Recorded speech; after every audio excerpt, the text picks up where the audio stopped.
everyone.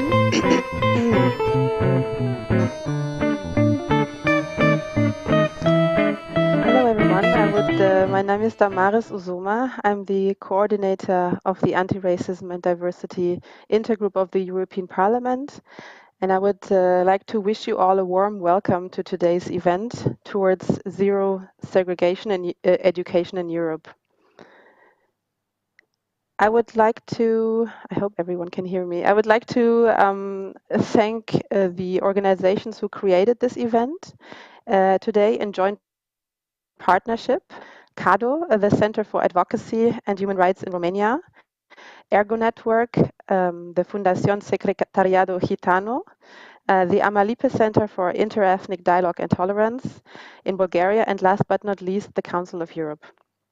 I would also like to thank the host, Mr. Romeo Franz, member of the European Parliament, who is among many other functions also the co-chair of the Anti-Racism and Diversity Intergroup of the European Parliament, and whose office tireless work ensured that we can all be here in this year's Romani Week 2022.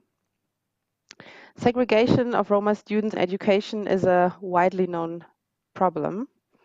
With the event today, we have two objectives. We want to discuss the challenges in preventing and eliminating, as well as sanctioning segregation in education at a national level. Here we will have the chance to look at two country examples and see how Bulgaria and Spain are addressing the topic and how they promote effective inclusion. We can also be curious to see the results of CADO's monitoring report. But we are also going to examine the policy level. What are the concrete steps which we can take at a European level in order to effectively combat segregation in education and identify concrete steps to contribute and tackle anti-Gypsyism?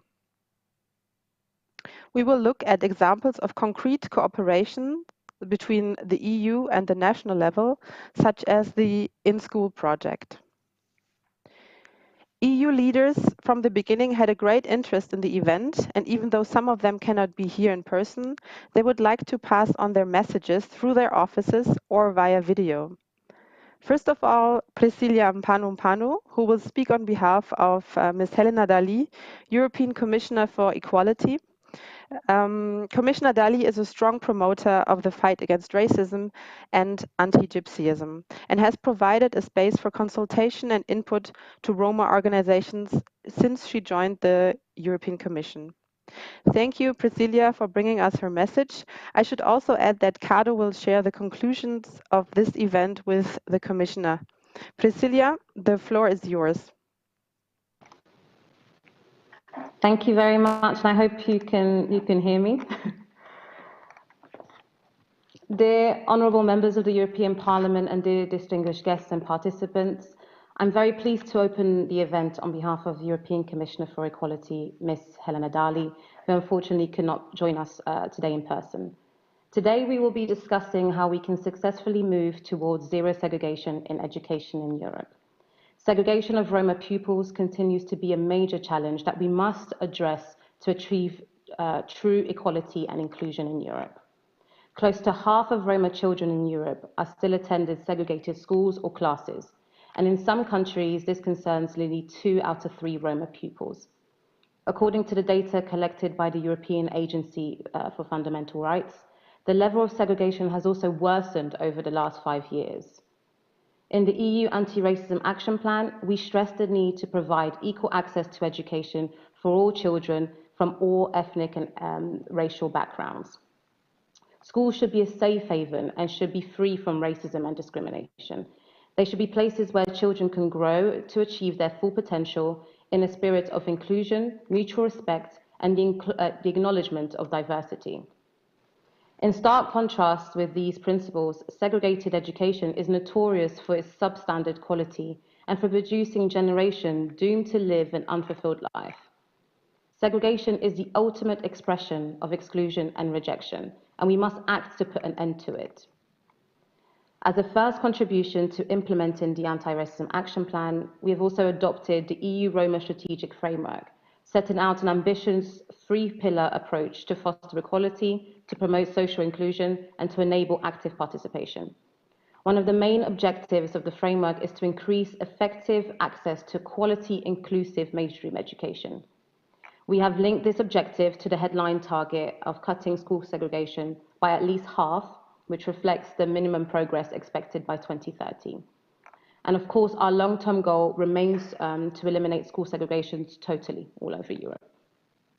And to achieve this goal, we need to work shoulder to shoulder with member states who have the main responsibility for organizing the educational systems. And it is therefore very encouraging that they have all demonstrated their commitment to addressing these challenges by unanimously adopting the Council recommendation on Roma equality, inclusion and participation. The Council recommendations give guidance to member states on how to better protect and include Roma children through concrete measures in their national Roma strategic frameworks. These measures include preventing and eliminating educational segregation, repairing past injustices in the field of education, and promoting equity, inclusiveness, and diversity in education systems. We are currently assessing these national frameworks, and we will publish an assessment report this autumn to take stock of the commitments made and to provide guidance and any necessary improvements. And at the European level, we will continue to support activities to strengthen positive narratives and role models, to fight negative stereotypes, to raise awareness about Roma history and culture, and to promote truth and reconciliation, especially under our Citizens' Equality, Rights and Values programme. I now look forward to this insightful and constructive discussion this afternoon, and I will relay all this information also to the Commissioner and our Cabinet, and I thank you very much for your attention. Good afternoon. Thank you, Priscilla Mpanu for Commissioner Dalli. The next speaker will reach us through a video message, Commissioner Elisa Ferreira, who is the Commissioner for Cohesion and Reforms. And she is tackling school segregation with the help of tools such as the European Regional Development Fund and the European Social Fund. Her office is also in charge of monitoring and evaluating programs and measures for desegregation. So let us listen to Commissioner Ferreira's welcoming remarks.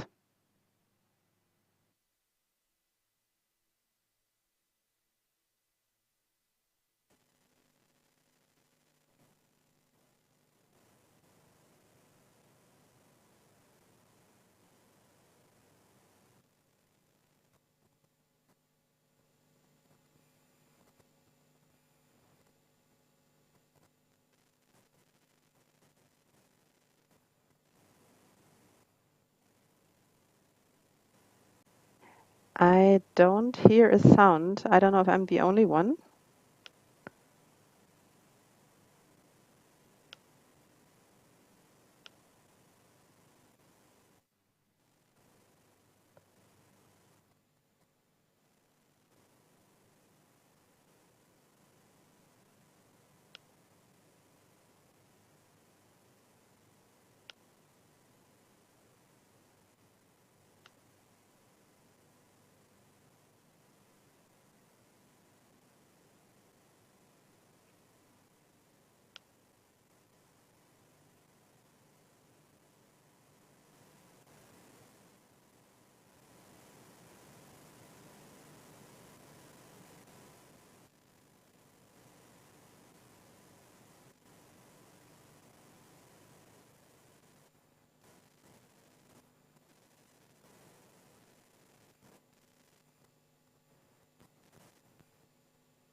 Dear colleagues, our Europe is founded on solid values: solidarity, inclusion, equal rights for all. But segregation goes against those values. Segregation is unequal access, and segregation in education is perpetuating inequalities and discrimination. So I fully support this essential goal of zero segregation in European education, and I am delighted to associate myself to this event. We are currently negotiating the new cohesion programs and we are asking member states to include clear commitments to non-discrimination and to desegregation in line with the objectives agreed in several documents, such as the European Union Roma Strategic Framework for Equality, Inclusion and Participation for the date 2020-2030, and the follow-on corresponding Council recommendations, as well as the European Union Anti-Racism Action Plan, which was devised for 2020-2025. Segregated settings strengthen the isolation of marginalized groups, contribute to unequal access to mainstream, inclusive and high-quality services, and sustain or even aggravate the disadvantaged position of marginalized groups. Through cohesion policy, we are supporting inclusion and desegregation. We did or financed some operations. For instance, in Bulgaria, we supported the movement of 350 children from a local segregated school to mainstream schools. In Romania, we invested in the skills development of teachers and in after-school activities. In Spain, we financed 400 social houses to move families from segregated areas. And in the future, we will redouble our efforts. We are committed, but this is going to be a long journey. We cannot undo centuries of discrimination with the wave of a legislator's pen. It will require commitment and hard work on the ground over the coming years. We are encouraging member states to monitor progress with specific desegregation targets and indicators. And for all of this, we need you. We need your work and contacts on the ground. Our investments have a partnership requirement which we will use to encourage programmers to work closely with stakeholders, such as national Roma contact points, bodies promoting fundamental rights and equality, NGOs, and community representatives. This will be a journey, but we are fully committed. With our investments and your work, your experience, your know-how, I believe we can make a difference. So I wish you a fruitful discussion and good work. Thank you.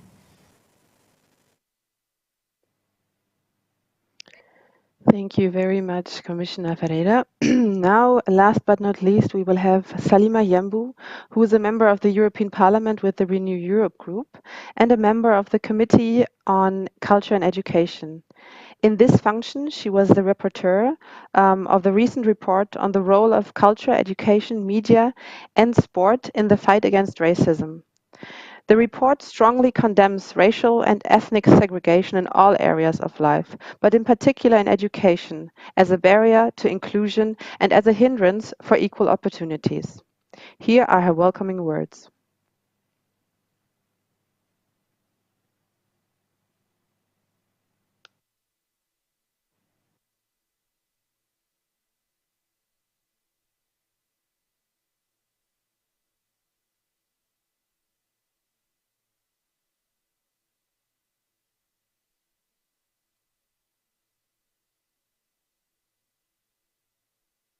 Europe Group, member of the Committee on Culture and of the European Parliament for the Renew Europe Group, member of the Committee on Culture and Education.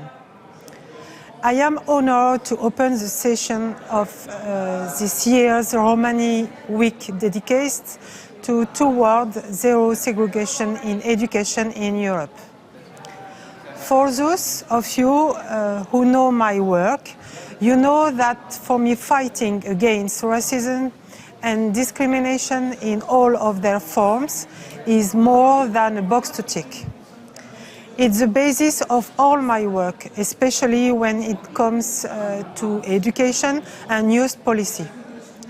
This was the case when I was a teacher and school director in the suburbs of Paris, and it's the case now that I am an MEP. We all agree that education is one of the best tools for tackling racism and discrimination and building inclusive societies. Children and young people need to learn about equality, respect and tolerance at school, so that they can eradicate racism from the structures of our societies.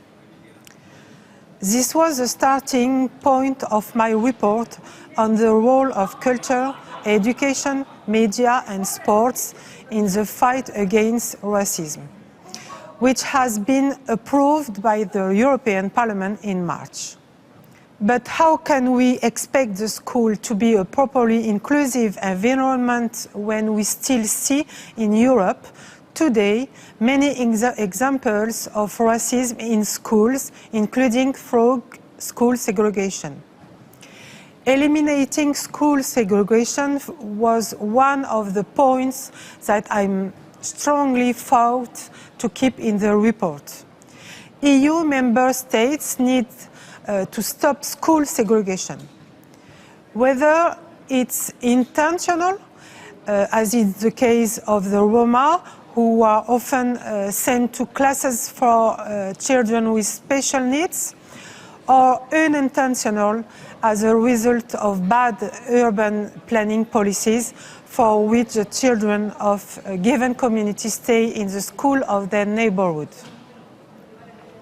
Without interacting with other communities, and the mixed and richness is lost. When children arrive to school, that is their first contact with the society they will grow up in, and their first chance at building the life and future that they want and deserve. What do you think can happen if the first thing you tell a child is that they belong to a special school, that they are different, that they can only play and study with people who look like them? School segregation has proven time and time again to be discriminatory for children, not only when they start studying, but also once they are out of the school system and searching for a job. Often, schools where segregation exists offer lower quality education. This translates into lower skills and worse chance for young people to find a good job. Many studies have also proven that having a mixed environment at school not only fosters intercultural understanding and respect, but also increases results for the groups that are usually discriminated. Children starting from a disadvantaged background learn more and better when they study with their more advantaged peers. And the advantaged pupils don't lose either. Heterogeneity in the classroom is a win-win. With segregation, everyone loses. The segregated kids and the society as a whole, we will lose talents and will perpetuate racism. EU institutions and member states have a huge responsibility, therefore, to make sure that schools are inclusive and that they put an end to segregation in schools. Today's session will analyze the tools we have at our disposal, from ensuring quality education in all schools to putting in place a complete legal framework that prohibits discriminations. The Parliament gave its first contribution with my report on anti-racism. We need to ensure the follow-up now and go ever further with real legislation. I will have to stop to respect time limits, but I look forward to listening to the debate today. Thank you.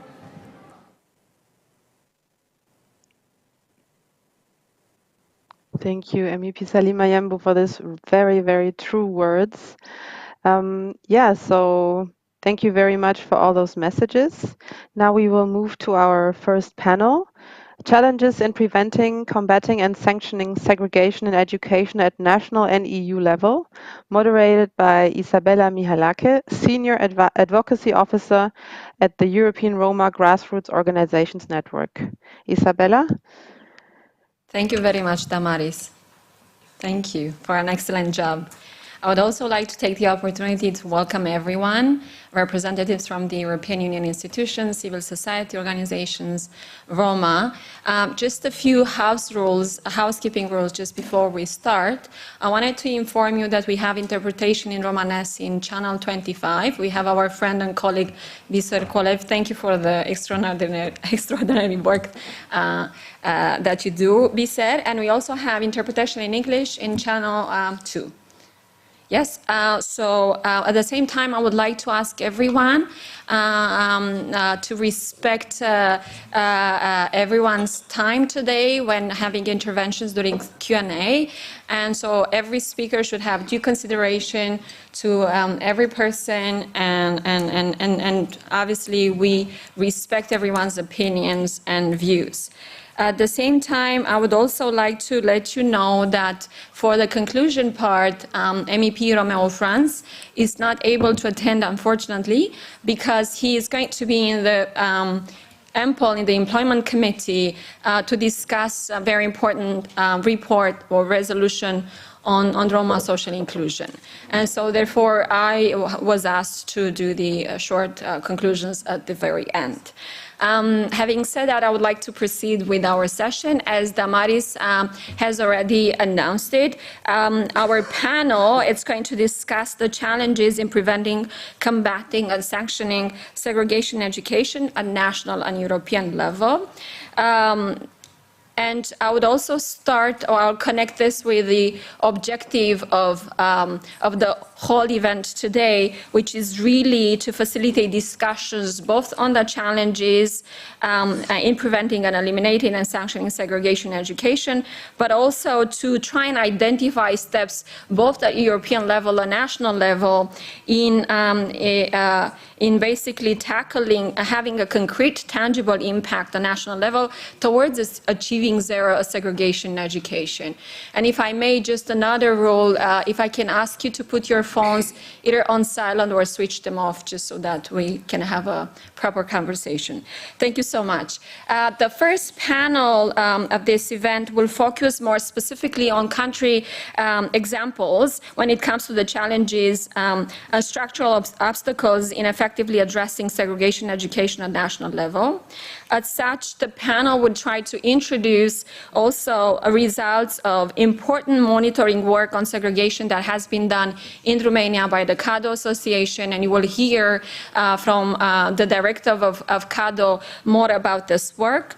At the same time, we'll try to also present different examples in Bulgaria from Dejan Kolev, and I'll present him later on, and also on my right from Spain, from Carolina Fernandez, in addressing segregation education and promoting inclusive education. And so for us, it's very important to have all of you stakeholders today to discuss this topic. Why? Because segregation in education in Romani children, unfortunately, it's very pervasive in various countries of the European Union. And different institutions, whether it was the Fundamental Rights Agency, whether there was the network of legal experts of the EU, have actually looked at the situation and have identified that segregation in education is pervasive across Europe. And I'll give you just some examples to see how deep segregation is. And it's even in countries that we wouldn't expect, such as Austria, Belgium, Bulgaria, Croatia, Czechia, Cyprus, Finland, Greece, Hungary, Latvia, Lithuania, the North Macedonia outside the EU, Poland, Portugal, Romania, Serbia, again outside the EU, because we also have here participants from the Western Balkans, Slovakia, Slovenia, and the United Kingdom as well. And school segregation, we know already that can take different forms and shape and can be loosely divided, if you want, in like 3 categories. Attendance by disproportionate numbers of Roma children in so-called special schools for children with intellectual disabilities, segregated classes or sections for Roma pupils within mixed schools, and the prevalence of ghetto schools. At the same time, in many member states, including the Belgium that I mentioned before, Croatia, Cyprus, Finland, Lithuania, Montenegro, Portugal, and Turkey. As far as Turkey, it's important to also mention Turkey and United Kingdom. School absenteeism and disproportionately high dropout rates are really serious concerns among Roma, Sinti, and traveler communities. We already know, and we are so happy to also have the representatives of the Council of Europe here today with us. We know that, for instance, the European Court of Human Rights has delivered a landmark decision called The Age and Others versus the Czech Republic, finding that placement of Roma children in special classes at schools adapted for children with intellectual disabilities based on cultural biased tests amounted to discrimination on grounds of ethnic origin in violation of the Convention on Human Rights. At the same time, we know that at the level of the European Union, the Racial Equality Directive sets out the obligation for all the member states to combat discrimination and prevent, in particular, discrimination both based on the grounds of racial or ethnic origin, notably in social protection, education, and access to supplies and goods and services, including in housing. And so already it's been established under the EU law that segregation is discriminatory, since it implies either a less favorable treatment or an unjustified particular disadvantage, which are prohibited by this directive. And I would end this introduction by saying that at the level of the European Commission, the Commission has launched infringement proceedings against 3 EU member states, the Czech Republic in 2014, Slovakia in 2015, and Hungary in 2016 for failure to correctly implement the Racial Equality Directive due to different situations of systemic discrimination and segregation of Roma children in education. And not ultimately under the EU Roma framework as well, we have seen that the Commission has proposed a concrete target on segregation. There is a target that speaks of eliminating segregation by 50%. Obviously, it's a debatable target from various perspectives, and it's up for discussion. And also, I would like to salute already the representative from Fundamental Rights Agency here, who has worked so hardly to come up with a portfolio of indicators, including in the area of education and segregation, and you will hear later about it. So I will start now, without any other delay, to give the floor to our 4 panelists. We have added to the list of panelists also a representative from the Romanian government, Marian Daragiu, who is the State Secretary in the Ministry of Education. And I think it's a great opportunity to also have a feedback from a government representative in today's panel. I will start with the first presentation, which is going to be done by Cerasela Bănică, who is the director of Center for Advocacy and Human Rights, or CADO for short, who is going to launch, at this event we are going to launch, so she will present the findings of the monitoring report that has been done in 804 schools across Romania.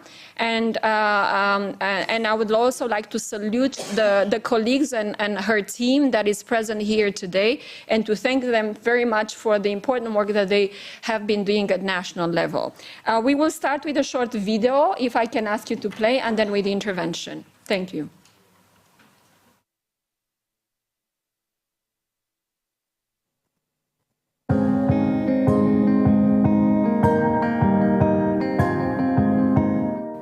Pirita este o comunitate de romi din Baia Mare, segregată rezidențial și marginalizată social. În Pirita trăiesc aproximativ 300 de persoane, din care aproape jumătate sunt copii. Familiile din Pirita trăiesc în locuințe improvizate, direct pe pământ, construite din lemn sau cartoane pe care oamenii le găsesc pe rampa de gunoi a orașului, fără acces la utilități. 98% dintre adulți nu au deloc educație.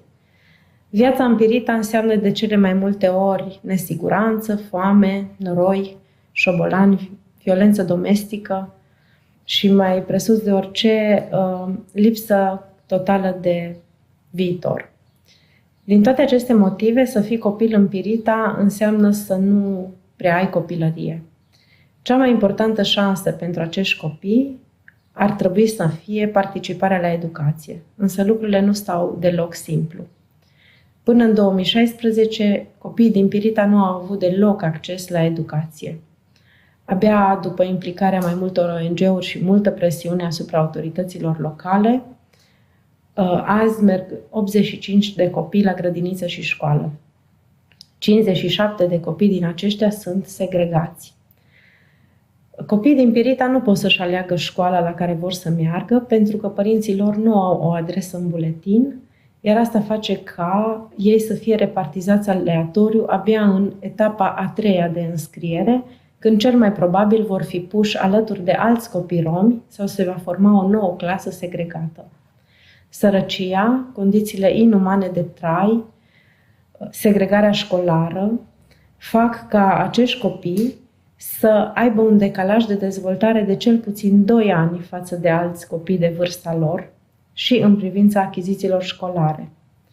Segregarea școlară conduce la eșec școlar, la adâncirea problemelor de comportament, la o stimă de sine foarte scăzută și, în final, la abandon școlar.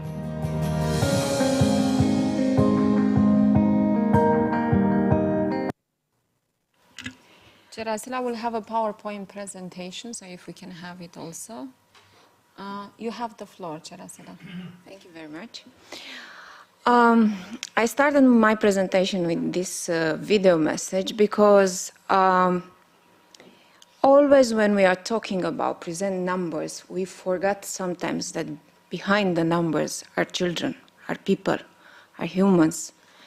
And we should never forget for what we are doing, for why we are requiring equal access to education, and which is our purpose of all of us here. So already Isabella started to present about the monitoring that in Romania was launched last year. And in fact, this monitoring is not our first initiative. Our first monitoring experience was done in 2015-2016, when the project, which for us it becomes like a continuation, is called A School for All Children, we start to develop a methodology for monitoring segregation. Why? Because in 2015, the Ministry of Education still didn't have a tool how to collect data, how to monitor this phenomenon. And we tested in 256 schools. The results of that day show very clearly that the tool is very necessary and can be efficiently measure the level of segregation on the ethnicity criterion. In 2016, the Ministry of Education undertakes this methodology, it modifies and it extends the indicators that at that time we developed only for the ethnicity on other additional criteria like disability, social economic status, school performance, and residential status. In 2019, the Ministry of Education adopts the methodology after many changes, political changes, but unfortunately, neither today this methodology is not applied, so it's not used. Next slide, please. So, then we decided again that in this situation of lack of evidence, the civil society should step up. And we continued the project starting in 2015, but with a new dynamic, which was, at the moment when we submitted this project in 2019, we are still hoping that in 2020 the Ministry of Education will initiate the monitoring because this was were the promises. However, we identified the risk at that moment that this is possible to not take place. So, In 2020, we are focusing on two pillars. One is to monitor the level of preparation of the implementation of the methodology. And the second pillar is to identify which is the current dimension of the segregation in education. And we are doing another thing. We are focusing on all the criteria, not only ethnicity, because in few words, we just took the methodology of Minister of Education and applied as we are the Minister of Education. So we took the role. One, to test if the schools and other educational institutions are prepared, and the other one to see if the methodology is working to measure it. But we added two additional criteria: lack of attendance of online classes, because we are in the middle of pandemic context. And from the information which we had from the field, we saw that, unfortunately, the most affected communities, children or students' communities, are the Roma, or the most vulnerable students. And the additional criterion which we came on, which is related to school performance and children in need of remedial education. Why? Because the Ministry of Education is using as indicator to measure the segregation in education the repetition of the school year by the student. For us, it's a very long period to decide if the student, the school performance by the student, while the remedial education need, it's identified from the beginning when the child is tested or entered in the school. Next slide, please. So this is the map of our monitoring in Romania. We focus on 11 counties from 42. It's almost a quarter of the Romanian counties, administrative units. And we focus, next slide, please. We focus on 1,387 schools, which means all the schools from the primary and lower secondary education. So we didn't sampling, we didn't select, we took all the schools. As I said before, we took the role as being the Minister of Education. And from the 1,387, wow, it's not clearly so dark. Okay, 42, they didn't answer. 42%, they didn't answer or didn't provide complete data. Next slide, please. Okay, thank you. And as I said before, because as my presentation is short, I have less than 10 minutes now, I decided to show you a lot of data. So I will not talk so much about explaining everything. You can ask me later. The preparation of the application of the methodology of the Ministry of Education is focused on three secondary pillars. One, we wanted to see how the school can identify the data and then report. And the results were quite negative. 54% of them, they didn't receive any indication how this data should be collected. 90%, they think there is no negative repercussion if they don't participate in the monitoring of segregation. So they think that this is based on their will and not an obligation.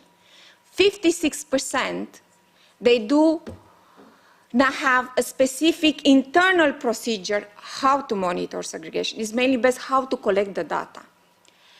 And 33%, they don't have an inside personnel or expert who is specially assigned to collect the data, to send the data, centralize, etc.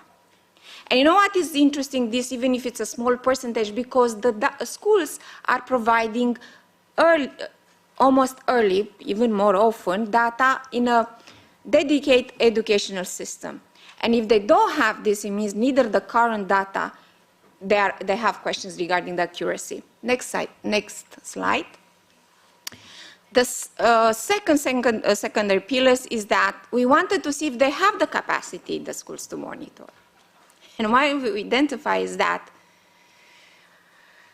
They do not have a designated tool to collect the data, more than 60%. That means they don't have a questionnaire or something like this. 61%, they don't know how to report the data. 86%, they don't have an agreement with the parents to collect the personal data, which is a very important matter from the perspective of the protection of personal data. 70%, they never collect the data regarding segregation. That means even if the current order, which is from 2016, is not applied, from 2007, since the first order on segregation was adopted, they never collected data on segregation. Almost 90%, they never participated in a training or information session regarding monitoring segregation, and almost 67%, they don't know about the indicators to monitor segregation. And the last pillar is that 60% of them, they don't have trained personal data protection, and 63%, they don't have a procedure regarding the personal data protection. And what is important is because already they are collecting personal data, they already should have this kind of procedure.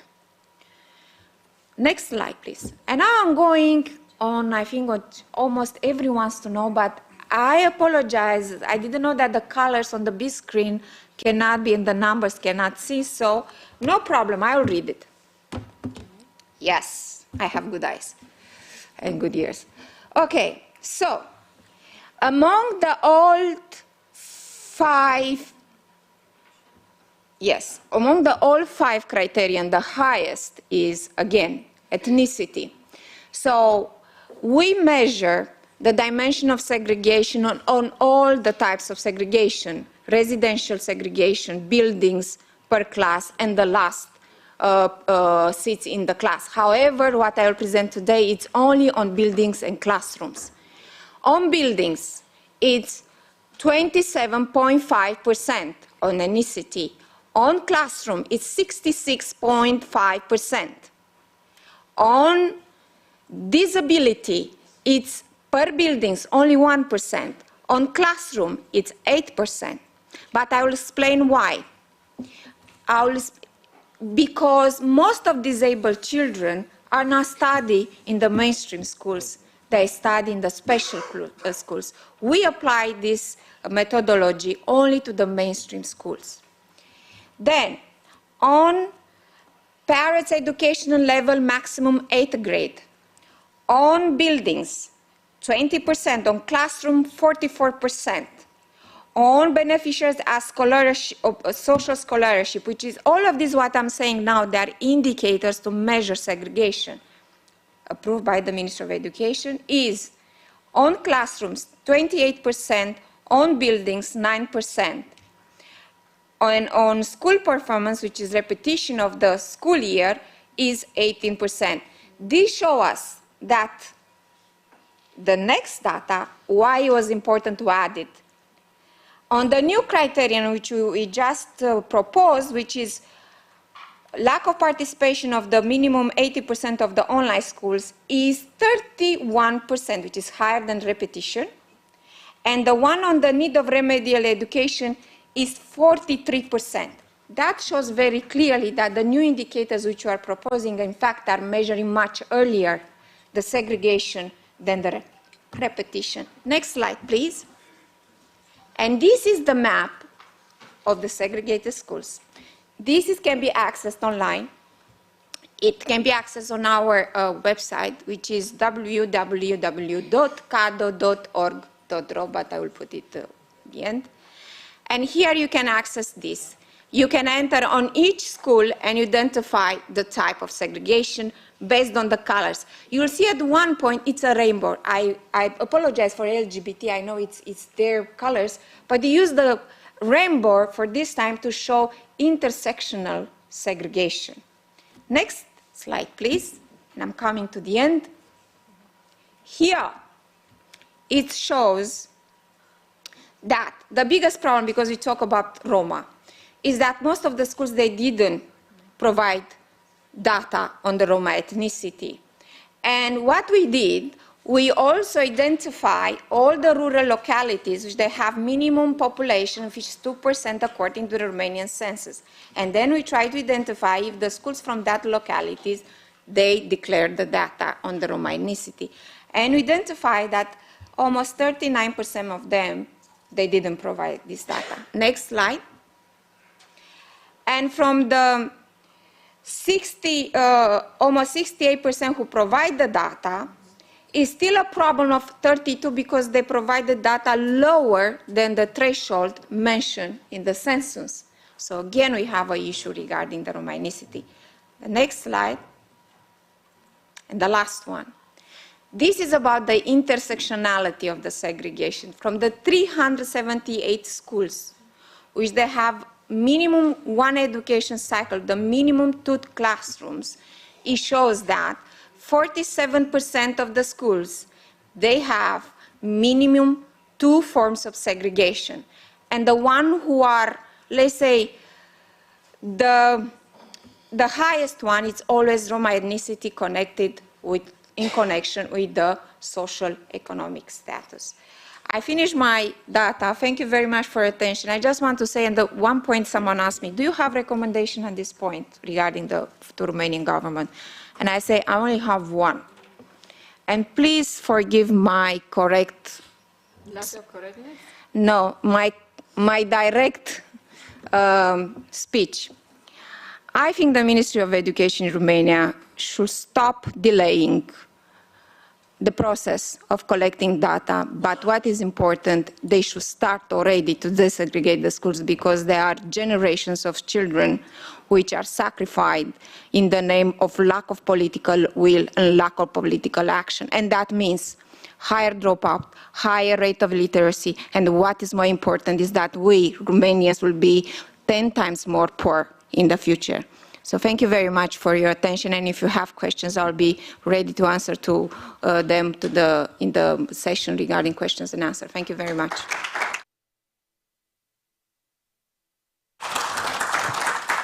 Thank you very much, Rasra. The one question that I have in my mind, and you can already answer when we open the floor, is when we can have all of this important information available, both in Romanian and English, and where we can find it. The report will be ready. Unfortunately, we are still working on investigation. We didn't know that would take so much time, but we want to provide as better data as possible. So it will be on 25th May on our website in Romanian and English. We give the website, but I will share with all of you my business card. Don't worry, I'll not let anyone to live without my business card. And already we have the list of all the important and all the European institutions and even email address. And personally, I will have the pleasure to send to all of you the final report. Thank you. Excellent. Thank you so much. I think it's amazing to finally have the information we all assumed that the situation was going to be in Romania.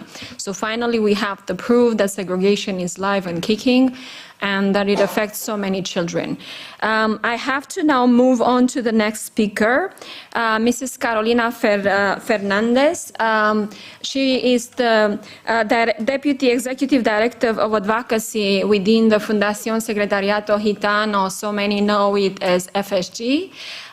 One of the partners in organizing this event, and she is going to speak about school segregation of Roma pupils in Spain. Carolina, you have the floor.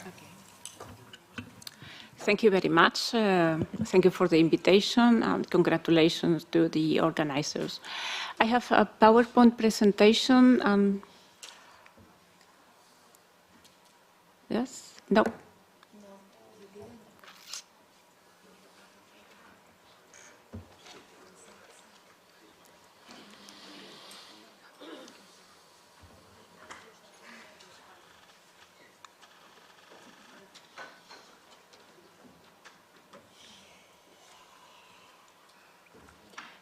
Okay, school segregation of Roma children in Spain. You know that, Fundación Secretariado Gitano has been working for 40 years. This year is our 40th anniversary, promoting the equal opportunities of the Roma population Education has always been a key pillar of our work, and we focus our work mainly on two priorities. One, school dropout, and the second, school segregation. I say this because we understand that school segregation is not an isolated issue, but it's closely linked to other factors that keep Roma children in an educational disadvantage situation. Let me start, before I start my presentation, this is the poster of one of our awareness-raising campaigns. It was launched in 2018. And I will finish my presentation with the video of this awareness-raising campaign. So, we can say that in Spain, the school segregation is a result of, first, residential partners. Obviously, there is a high concentration of Roma families living in certain areas, mainly urban areas in the case of Spain. But the school segregation is not only a result of these residential partners. There are apparently neutral measures that lead Roma children to certain schools and contribute to this concentration in certain schools. So the result of that is a segregation which is not intended, but as a result of that, there are not enough corrective measures for these patterns. Yes, next slide. There are three elements that I want to present to understand the educational system. The first one is that the education competencies are placed at regions. You know that Spain is a very decentralized country, and the regions have these competencies, which means in practice that there are a lot of regional disparities in the application of legal provision and policy measures. There are three kinds of schools, mainstream schools, that have some differences in the admission criteria. Totally or partially funded by public resources and private ones. There are, for those schools, publicly financed, are the same admission criteria, but the difference is that for those who are partially financed by public resources, may indirectly introduce some barriers that in practice exclude certain families, such as the Roma families, or kindly invite Roma families to enroll their kids in other schools, mainly those totally funded by public resources, which are where the highest rates of concentration of Roma family are. And the third one is that there has been a strong discussion, very ideological, about the school choice principle and the introduction of corrective measures, as if it would be in conflict to choose one or another. Next slide, please. So school segregation is a very complex issue and requires a very complex response. What we understand we need to do to tackle school segregation, and what we from Fundación Secretariado Gitano, how we work to advocate for eradicating the school segregation, is to have a legal and policy framework, an adequate legal and policy framework, to have enough financial resources and orientated to specifically combat school segregation, to have analysis and data, and to work on awareness raising. We start by the legal framework. So in Spain now we have new legislation. We have a new educational law which was approved in 2020, LOMLOE, which indeed is a step forward towards a more equal, inclusive and quality educational system, recognizes for the first time school segregation. School segregation has never been an issue at the political agenda. This new law recognizes the fact of the school segregation. Which are the challenges? that there is a lack of concrete measures to prevent, combat, and reverse this segregation. There is a need for further development. Further development is required because there is not these concrete measures.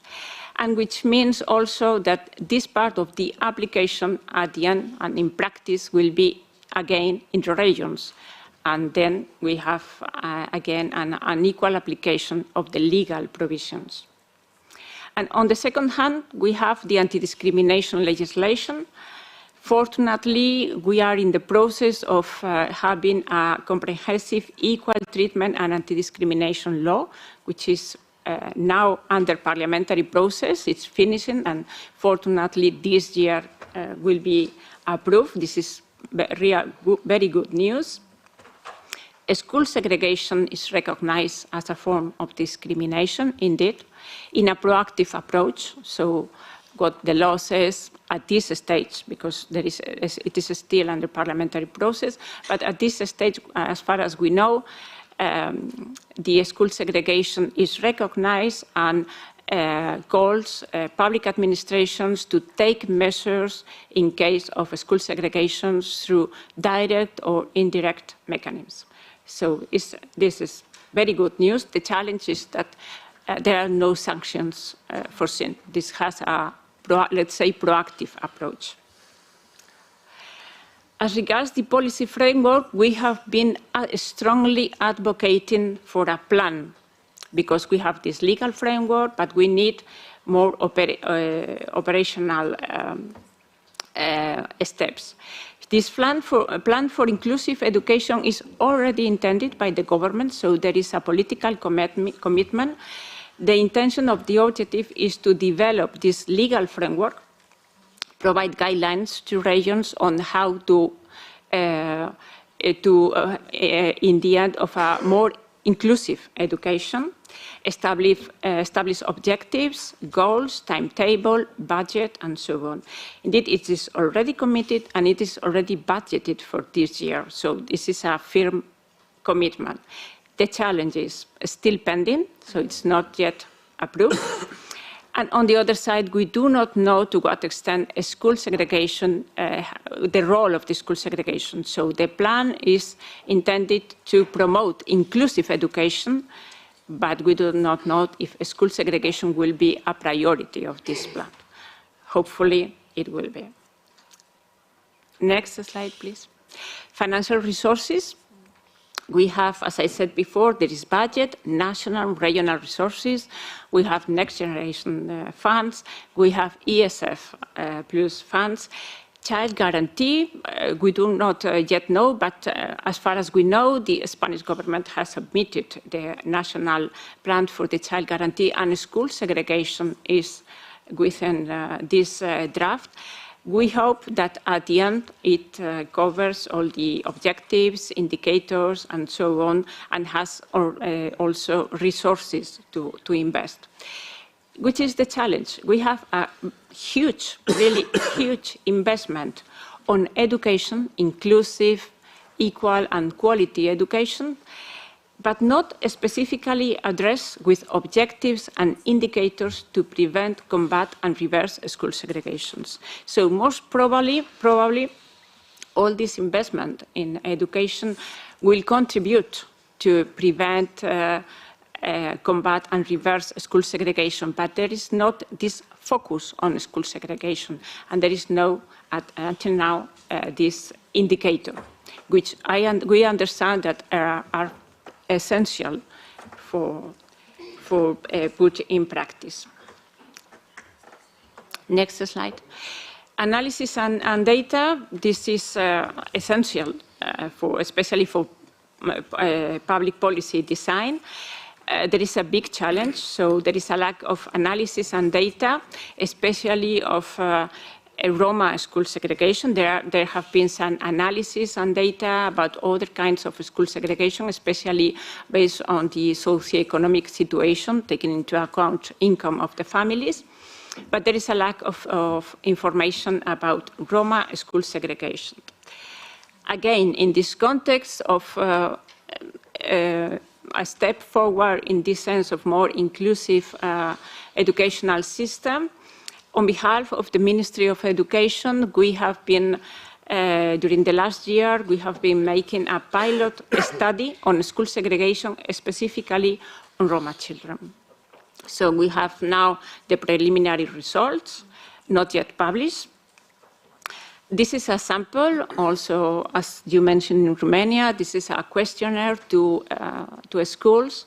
We have the information of 183 schools, but I want to say that this is not a mapping of segregated schools. What we have done in this pilot study is the analysis of factors that intervene on segregation processes specifically for Roma children, and analysis of the impact on the academic results, which is at least a first step in this analysis and data information.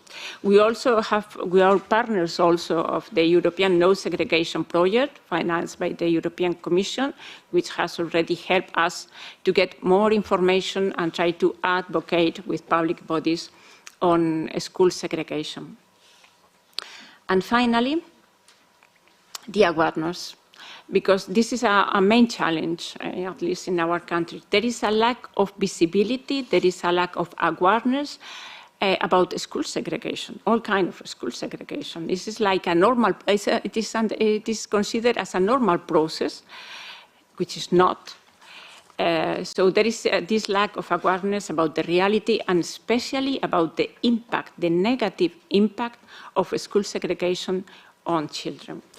How we tackle this lack of awareness. From one side, we build strategic alliances. In the year 2019, we promoted a big alliance on school segregation, working in a broader concept of school segregation, not only for Roma, which we understand this is a very important issue. We established this alliance with two big organizations in Spain, Save the Children and the Spanish Committee of Representatives of Persons with Disabilities. So we joined forces, and this has been very relevant for us, because with these different profiles, socioeconomic disadvantage, national origin, children with disabilities, and ethnic origin, we have built an alliance that has allowed us to have more visibility, much more power to influence and to advocate on policy powers. And even if the dynamics of the school segregation of Roma children or children with disabilities and so on, we join forces, we try to have common demands and more visibility. And on the second hand, we have this awareness campaign. We have different actions, but this one was specifically focused on segregation. Before I end, I would like to show you the video of this awareness campaign that shows an aspect of the school segregation of Roma children. So please.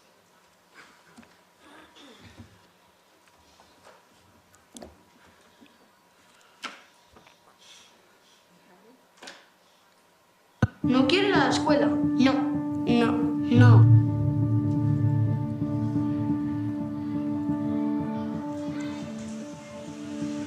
Hola, ¿querían conocer el centro? Verán, este es un centro que tiene muy buena reputación y entonces tendríamos que hacer un estudio para valorar si ella podría encajar bien, ¿ok?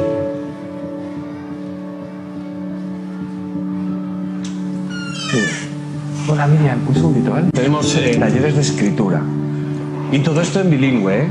Que no sé si eso sería... Estas son las aulas. Como ven, están perfectamente equipadas. En ellas tenemos solo chicos y chicas normales, digamos. Habría que valorar si ella podría encajar. Si tienen pensado seguir mirando, pues se me ocurre que podrían visitar un centro que hay justo aquí enfrente, que igual se acerca más a las necesidades que están buscando. Hola, buenos días.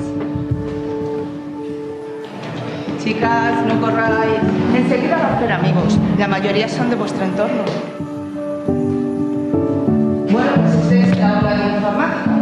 nivel que damos aquí es muy básico, con lo cual, para lo que ellos necesitan, tampoco es necesario algo más moderno.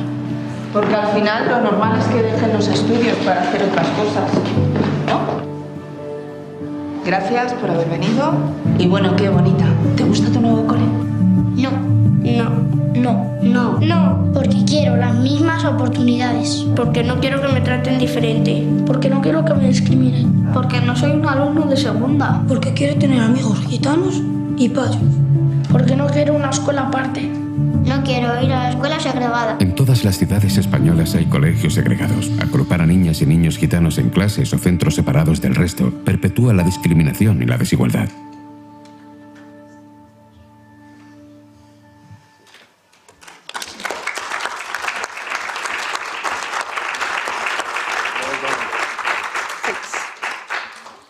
Thank you.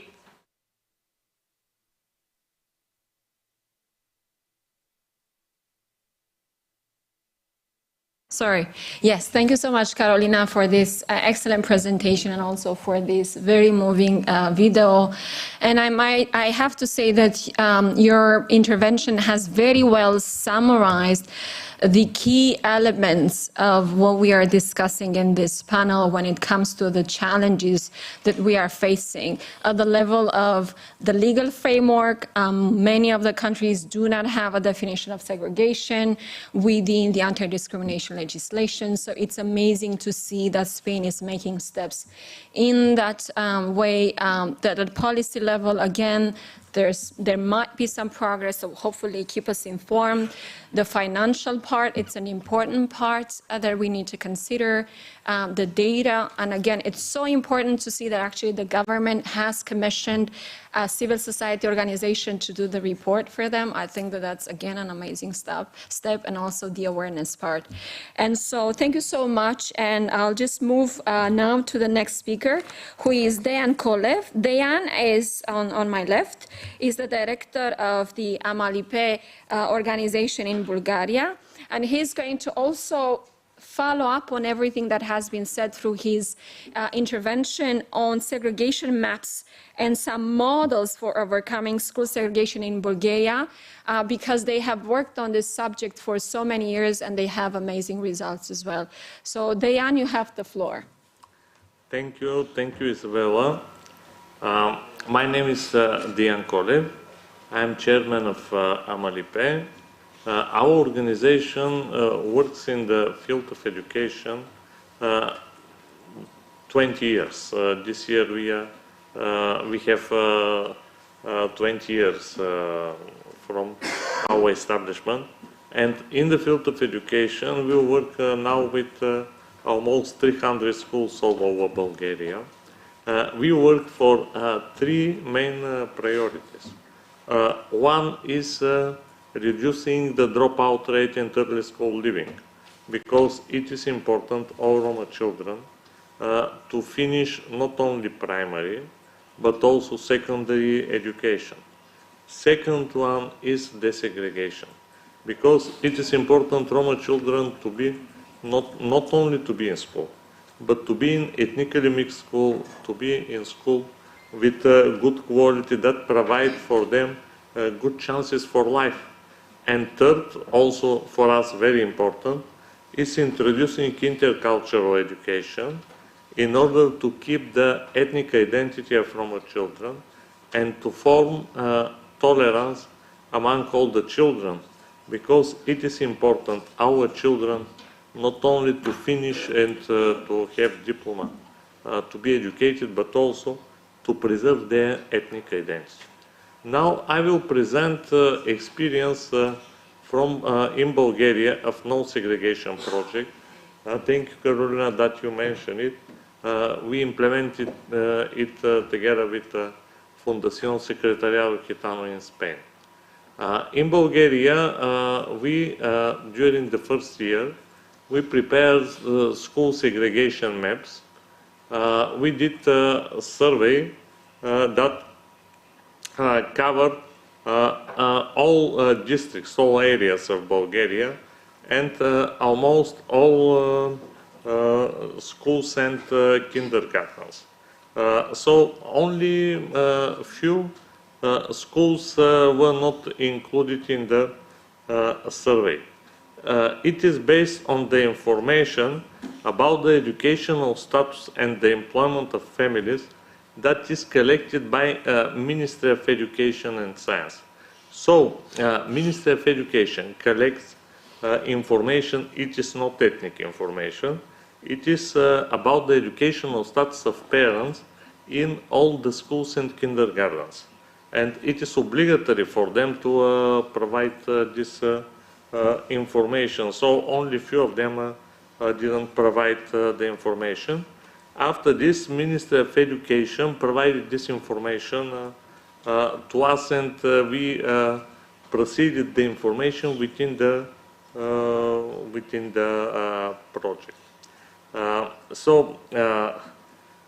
I stress again, the information is not ethnic one. It is about the educational status of the children, of the parents, but the schools with concentration, the Ministry of Education define as schools with concentration of vulnerable students, schools where more than 20% of the parents have lower than secondary education.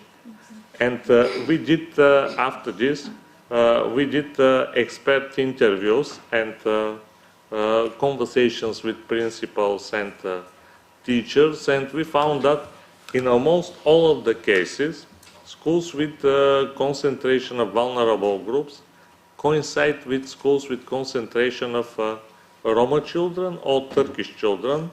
Turks are the other big minority in Bulgaria that has a little bit higher educational status, but still is vulnerable.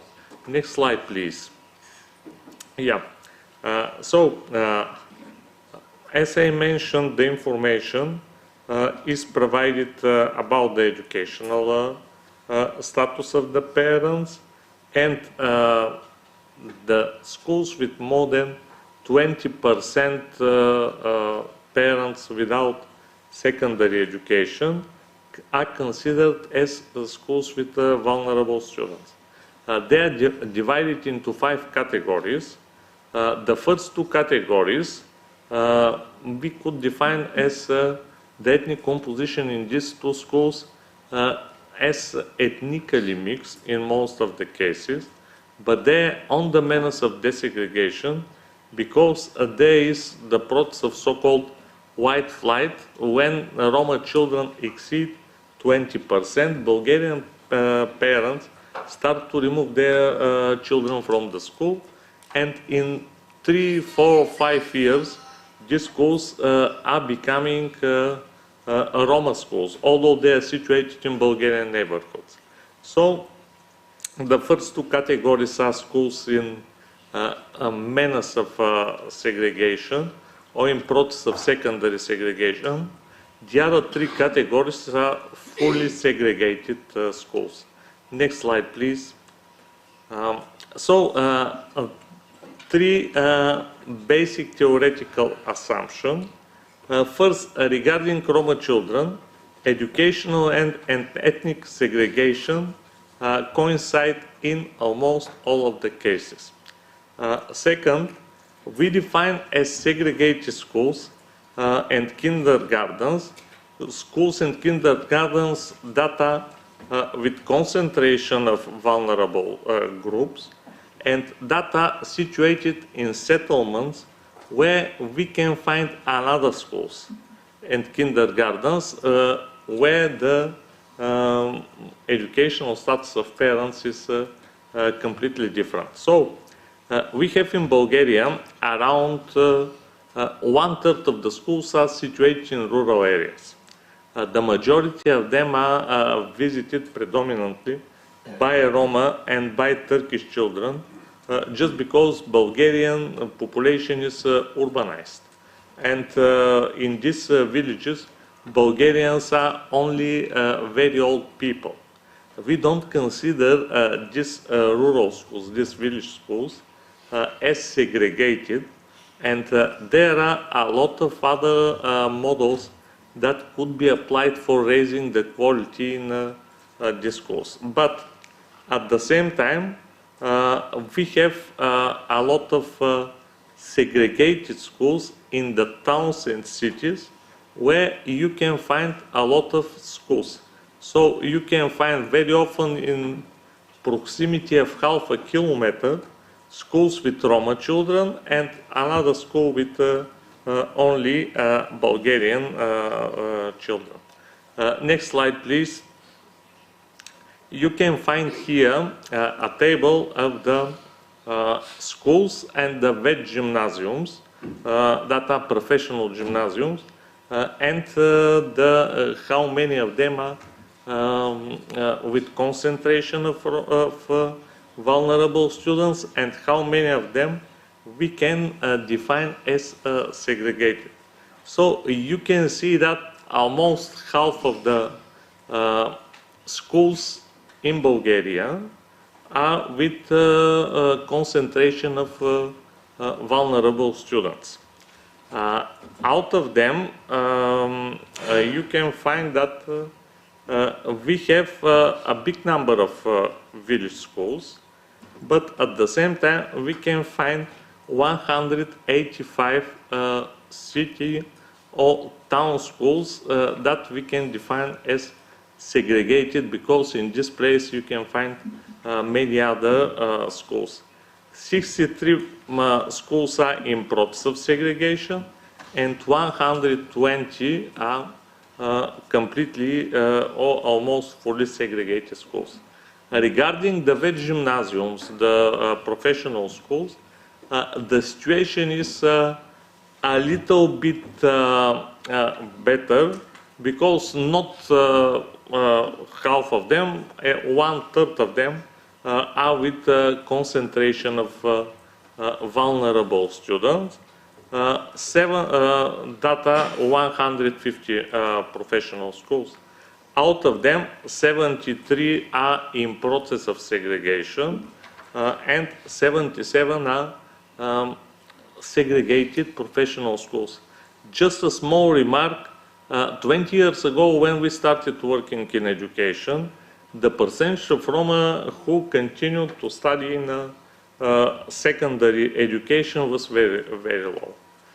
And from one side, now we are happy that almost all of our boys and girls, very important also girls, are continuing to study in secondary schools, 8 to 12th grade.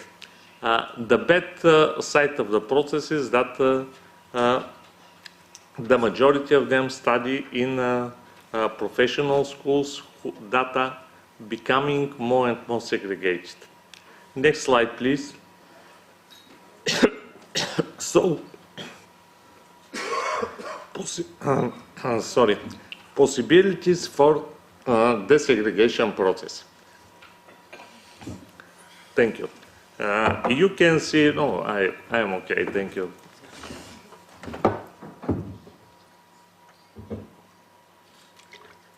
Thank you. So, desegregation in primary education is possible in 85 cities. 25 district cities, it's almost all of the district cities in Bulgaria. Of course, the capital of Sofia and 60 other towns. You can see in these cities there are more than 700 other schools, more than 700 schools. Out of them, 185 are schools with concentration of vulnerable students. Regarding the secondary education, here we calculated not only the professional schools, but also other secondary schools. Segregation is possible in 84 settlements, 23 district cities, and 61 other towns. Next slide, please. During this school year that is still not finishing, we pilot several desegregation models. Together with our colleagues from FSG, we have prepared draft models for desegregation. We apply the following models in Bulgaria. Preventing secondary segregation, because this is a huge problem. Now, more and more ethnically mixed schools are becoming secondary segregation because of the white flight and because the municipal authorities and Ministry of Education is not stopping this process. Another model is avoiding the existing school segregation. Just to mention, I guess all of you know, but in Bulgaria there are big Roma neighborhoods. For example, in Stulipino neighborhood we have 40 or 50,000 people, this separate city. Of course, in these neighborhoods we have schools that are segregated schools. And we prepared also a model for avoiding the existing school segregation, what to proceed with this very big school. Some of them have more than 1,000 students. And also we apply model for desegregation in the rural areas. We mentioned that we don't consider the village schools as segregated in the pure sense of this word, but for sure we have to invest efforts in these schools to raise the quality and to make the children in this school to interact with the children from the towns and cities who are from the majority who are ethnic Bulgarians. Next slide, please. Piloting desegregation models. This year we implement comprehensive intervention at municipal, school and community level. Because the schools are municipal owned, but the agenda is defined by Ministry of Education, and of course the decision whether I will enroll my kid in this school or in another is a decision in the hand of the parent. We have free election choice in Bulgaria regarding the school. So we need to invest in these three directions. We use approach that engage the entire local community in the process of desegregation. That means teachers, students, parents. Encourage extracurricular activities with participation of students from schools with a concentration of vulnerable groups in the villages and schools without vulnerable groups in the cities, and empowering the local Roma communities. That's very important principle for us, through appointing school mediators, forming parental clubs, training of parents, and so on. And the next slide, please. I included here a few recommendations that are completely relevant to Bulgarian reality, but also they can be applied to the other countries. Just to mention, we achieved in the last 2-3 years, Bulgarian Ministry of Education approved special national program for supporting municipalities to implement desegregation. It is financed by a state budget. That's for first time. From next month, we achieved a special national program financed by the state budget that will pay the salaries of the school mediators. More than 900 mediators were appointed, and they did a really great job during the COVID crisis. They are doing a great job now. But there are a lot of other things that should be done. I fully agree with Carolina and all the preconditions you mentioned. I would add only one more precondition, and I will finish with it. We need political will. We have to have all the other preconditions, financial tools, and ESF operational programs. I missed to say this, that science and education, OP is supporting the desegregation process through a huge amount, and I want to thank you to DG Employment, and I see Aaron Iute, who is here and who is supporting permanently us in the monitoring committee. This was done also from many other colleagues by DG Employment and DG Regio and DG Justice. But we have to have all the other preconditions, but without political will, we cannot achieve nothing. And this political will should be at municipal and at national level. At municipal level, because the schools are municipal owned, and the decision whether to close one school or to not close, whether to transform or not transform, is voted in the city council. It is a decision of the municipality. And we have this paradox in Bulgaria now. I mentioned that Ministry of Education agreed with our suggestion and formed national program for supporting municipality for desegregation. Ministry of Education provides money, but municipalities should apply, and only few of them apply for this money. The money are available, but no political will in most of the municipalities.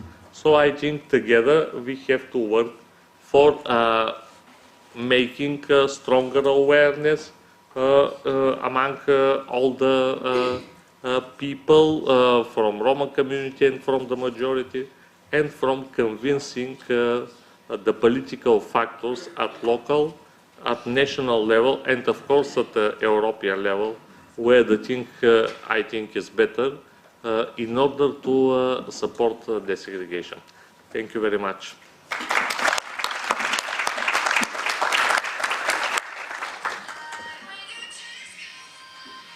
Thank you very much, Diane, for this very important work that you are doing and the Amalipe is doing in Bulgaria, and all the previous speakers. It's important to say that you are amongst the very few organizations that are dedicating their work to fighting segregation education. Not many organizations can or are able to deal with such a pervasive aspect when it comes to anti-Gypsyism, unfortunately. So thank you so much for your work. I would like to also acknowledge again the colleagues from the Commission. We will have Mr. Iute, who is speaking in the next panel. I also want to acknowledge the MEP Livia Jaroka, who is sitting at the end of the chairs here. And so because we are very much delayed, again, I'll move to our last speaker this time around. It's a representative of a member state, Romania. He's the Deputy State Secretary in the Ministry of Education. And so he will have an intervention also reflecting hopefully on what it has been said by the NGO from Romania here. Thank you so much, Mr. Daragiu. You have the floor. Thank you, Mr. Aklemtumen.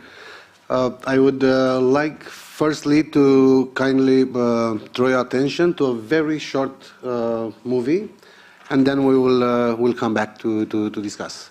So if you have it ready, please.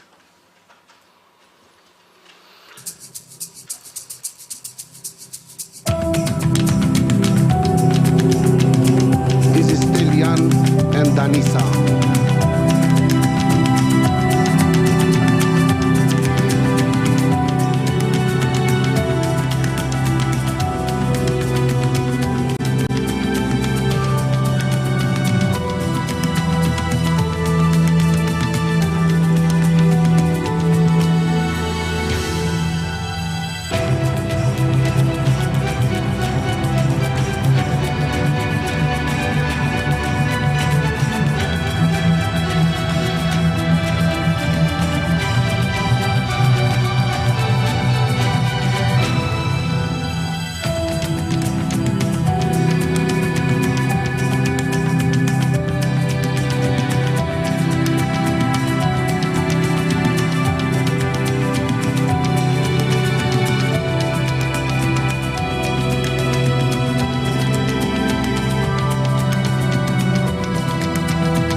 They are Stelian and Danisa family with their 2 children, celebrating their Resistance Day every single day. We are today in the last day of the Romani week event. Let me kindly thank Mr. Romeo Franz and our friend Marius Tudor and all the other Roma and non-Roma collaborators, partners, colleagues that put together their efforts to give us the possibility to meet together those days and to remember about our people, about our neighbors, about people like Stelian and Danisa, and to discuss different topics. Today the topic is school segregation, and it's for the first time when I'm coming in front of you with a position representing the Ministry of Education as a Roma, Deputy State Secretary after 25 years of working in the civil society, doing research, doing what Cerasela Bănică, our colleague, just presented you as a work of CADO organization. And let me thank you, guys and friends, for your commitment and for your data.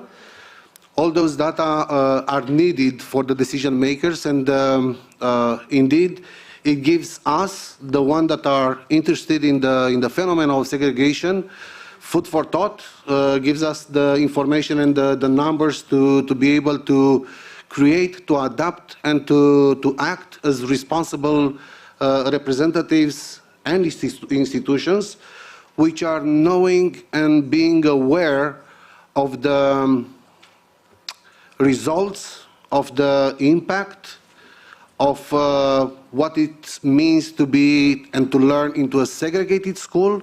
And segregation, as you have already seen, it is interpreted from different perspectives. I wouldn't go to all the ministerial decisions, the orders, to give you numbers and how segregation through the strategy of the Ministry of Education is set up and drawn, and how the methodology and the indicators are put it together, or referring to the recommendations that are coming from the this time from the Council of the European Union, where we are recommended how to desegregate the schools. Going back and thinking to Stelian and Denisa, I'm asking you all, what is about the Ministry of Education responsibility? What is about the Ministry of Labor responsibility? How would it be to think about the Ministry of Family? How would think about the government per ensemble? How would it be about the politicians to give hands and to discuss about real things here? Desegregating a school, I don't know how we'll respond to the kids that we have seen in those pictures, and there are hundreds and thousands. Desegregation seen from the perspective of ethnic criteria, or can we talk about the residential? It is interesting where are this family from the perspective of residential? Are they in rural, urban? Who cares at the end of the day? Or shall we talk about the social and economical status of the family? Or shall we talk about the results in schools of those kids? Or how do they get in school and how do they will be perceived by the teachers? And we've seen how the teachers reflect and report to those children coming from this area. Dejan Kolev, our colleague, mentioned something that I underlined here with green in 3 times: political will. We do need a political will. Okay, those data shows us some more precisely how phenomena affects the lives of our children in different communities. We know those data. It's nothing new under the sun, if I can say that. Of course, they are helping us, again, to justify and to move to actions. But in fact, we need to discuss about how we integrate our approach, fighting against discrimination, racism, segregation, and all of those are realities. We cannot hide those realities. We should not hide those realities.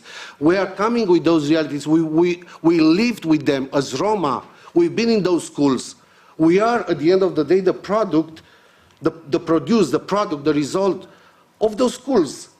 Except we are only some exceptions. And the big mass, the majority of our children are still over there. My call today to all of you is to think in an integrated manner. And I want to also to refer to Mr. Yute, which I met him into a meeting of 3 or 4 hours with the Minister of Education, with all the state secretaries in the Ministry of Education, talking about the integrated perspective of how to use the operational funds, the structural, the instruments, those financial instruments in an integrated manner, and how to put the money that are related to education together with the money that are related to employment and the money that are related to health. And I have to tell you, it's not easy. There are different hats, and all those hats are somehow separately, but Stelian and Danisa, they are only one family with the multiple factors that keeps them separately by the society, and they need an action. They don't care who is actioning. They don't care who is going to help them. They just want to be helped in an integrated manner. That's why I sustain, and I lobby you, and I kindly ask you to continue, 1 minute and finish it, to continue to support our government and our specialists to work on the community integrated centers, the way to be responsive in a multiple way and in parallel to the needs of such families. And I thank you. Thank you.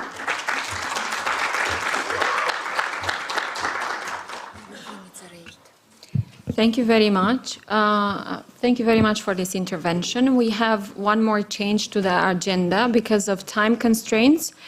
We have now Mr. Ivan Ivanov that will also have his presentation now instead of the second panel. And so you can also address him questions before he leaves, if he can still. And then we will move on to the second panel. Thank you very much. You can have my chair here. Thank you.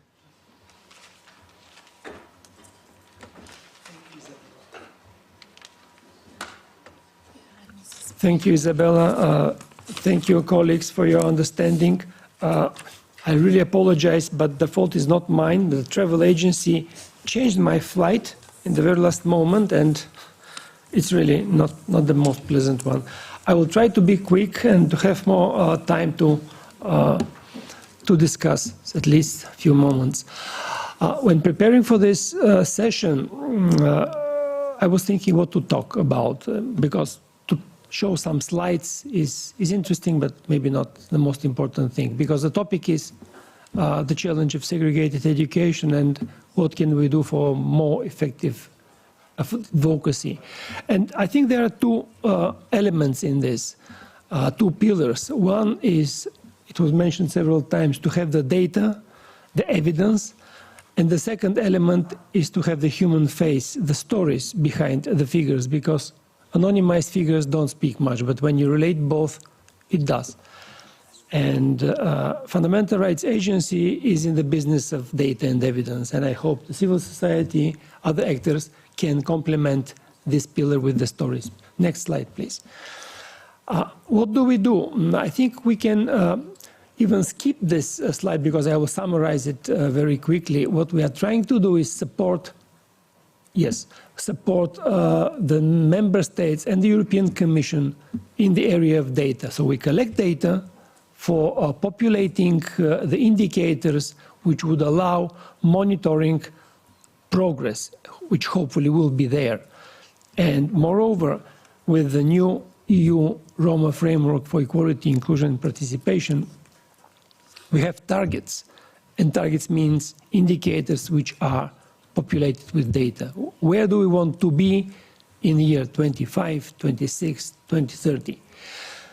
This slide summarizes the surveys which we have implemented all across EU These surveys, basically, as you see in the dark blue, cover most of the EU member states. We have data for most of the EU member states. They were done in different years, but still they are comparable, and they can be and will be used as a baseline for the current programming period. Next slide, please.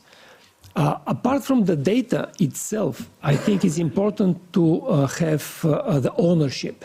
The ownership is not just having the data, but who is producing this. I was too quick to ask for the next slide. Just one important detail. In the last survey in 2020-2021, we have two countries which were not covered. This is Bulgaria and Slovakia. And I think it's very important to mention this because the long-term idea or hope will be for the member states to take over the responsibility. It's not that we don't want to do this research and surveys, but it's much more important when the national governments take the responsibility and you trigger a totally different process. It's not just some agencies' phrase data. It's their data, which is much easier and hopefully faster and more efficient to be integrated into the policy process. So now let's go to the next slide very quickly, the issue of segregation. We have the objective number 4, and in a Roma equality, inclusion and participation frameworks, which calls to cut the gap in participation in early childhood education and care, but also to reduce the upper secondary completion, the gap in the upper secondary completion rate. And in the next slide, you will see the horizontal, very important issue, focus on desegregation, because we cannot have the first two without desegregating. And desegregation means with very important target to reduce the gap by 2030 by 1/5, actually by 20%. And here we come to the next slide, what data say. In 2016, the previous survey, we had 44% of the Roma surveyed in these countries. The children were attending schools where most or all were of Roma origin, basically segregated. Unfortunately, I cannot display you the data for the last survey because we are still finalizing it, but we have the preliminary results, and they were even mentioned by some of the Commission representatives at the beginning, that they is circulating. And the message is unfortunately not very good because we see increase in this percentage. Now more than half in 2021, more than half of Roma children are attending segregated education. Instead of moving forward, we are still moving backward, and this is an alarm for all of us and for the governments primarily. Next slide, please. I mentioned national ownership and the involvement of the national stakeholders. I will give few examples from Bulgaria, and here I can have the data because the survey in Bulgaria was completed and this data is already available. We see Bulgaria is one of the countries which have particularly challenges in regards school segregation and respectively need to desegregate. It is one of the countries which has deteriorated. From 2016, it has 58% of the children in this age group, 16 to 15, who attend schools where most or all schoolmates are Roma origin, and in 2020 it is already 64%. But we also, with the Bulgarian colleagues, took the effort and integrated different sources of information to put this data into context in more depth and to see the relationship between residential and school segregation. And this is the next slide. It shows, when it appears, how this is performing in areas which are defined as Roma neighborhoods. We have them all. Dejan mentioned one of the biggest, Stolipinovo, but there are much more than that. inside and outside these neighborhoods. And you see that the picture is quite gloomy. Inside the Roma neighborhoods, there's logical higher share of these people who are children who attend mostly or all Roma populated schools. But it is also important message triggering this vicious circle, which also Diane mentioned, that once a school is perceived as a Roma school belonging to a Roma neighborhood, the chances are very slim to really effectively desegregate. Which leads us to the next question, that what can be done? Well, not only desegregate schools, but also desegregate residential conditions. And that might be one of the priorities, which to have both objectives run in parallel. Next slide, please. I think these are the concluding remarks. I don't want to sound very pessimistic. I still am hopeful that in the coming years, the governments will be able to catch up. Because the challenges are there. The issues which were highlighted are not just typical for Bulgaria, they are also similar in Slovakia, Croatia, and Romania. As I mentioned at the beginning, of all children aged 6 to 15, more than half are still currently attending segregated education. How do we reach the target? Less than 20%? This is really a billion question to answer. I very often, allow me one personal comment, very often we hear the political will, and it is really critical. Political will is there, but I think we are missing sometimes one important element, and this is the sense of joint belonging of society. If the people, the citizens, who are the voters, have the impression that, okay, they can live, segregate themselves, fence from this Roma, which we don't have anything to do, then it's much difficult to expect the politicians to have the courage, even if they have the will, to do something. And I think we should focus more on this aspect, boosting the sense of community and joint shared belonging. One way of doing that might be the conditionalities. We had the conditionalities before, we have them now. But what about conditionalities at national level? Why, for example, a mayor or municipal council would be happy to spend money for some EU-funded infrastructural projects, but not want to have anything on desegregation?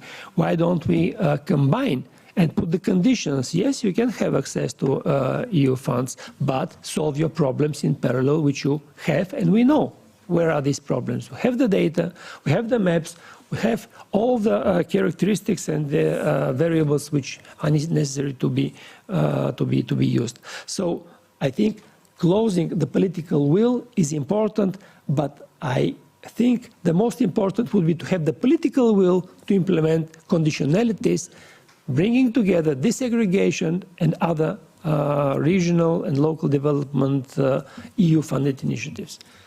Thank you for your attention, and apologies for this rushed intervention.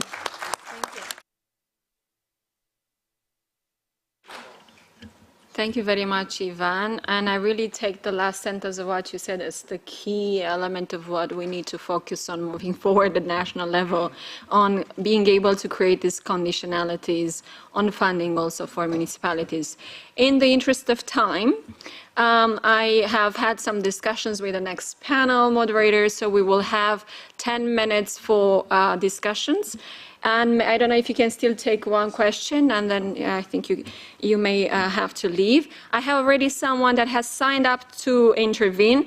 It's Mr. Petrovic. You have the floor.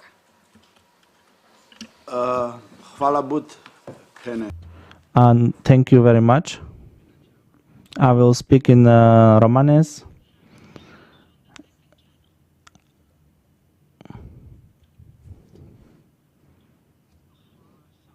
Thank you to everybody. especially to those from the Commission who gave me some time to tell you something important to me.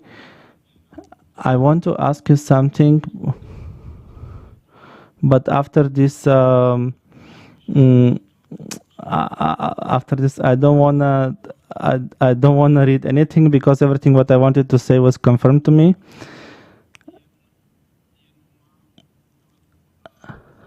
I would like to make a small conclusion.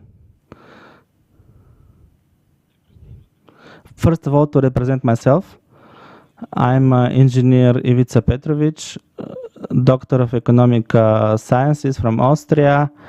I lived there 32 years. I was born in Yugoslavia, in Serbia.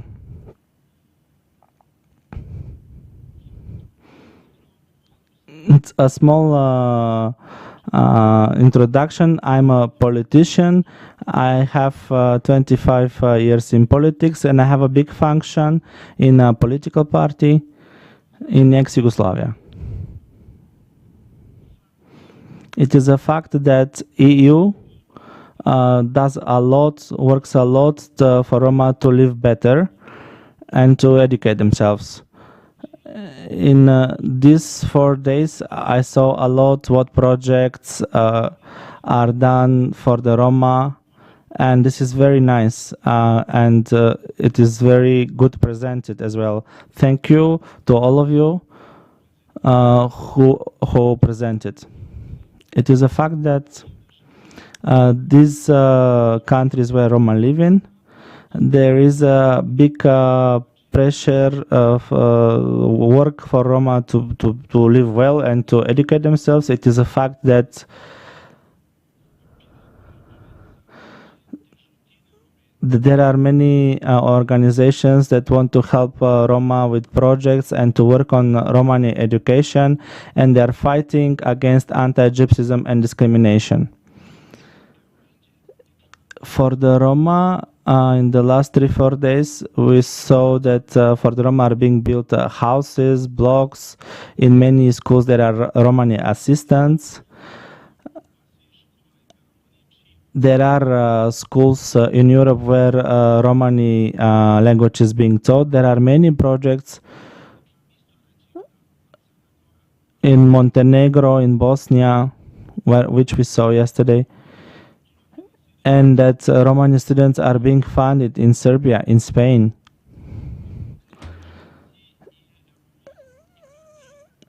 We also saw that Romani people have parties in Spain, in Serbia. They have political representatives in the parliaments. We have to be thankful to EU that into all the countries where Roma live. In Europe live not only Roma,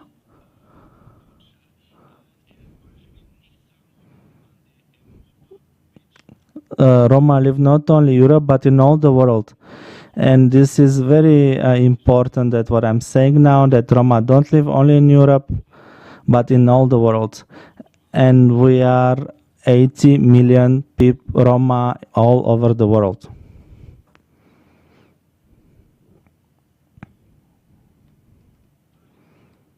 But it is the fact that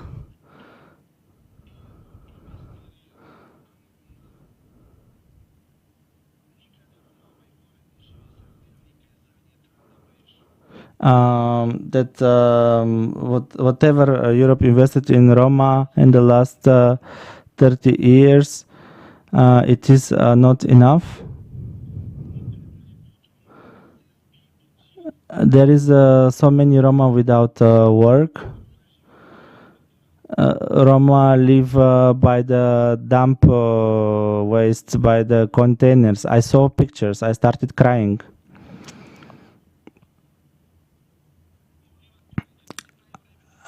I'm begging you now. I don't have time to speak 3 or 5 minutes, but it is enough. Is enough. Trust me, it's enough. You will hear in the end.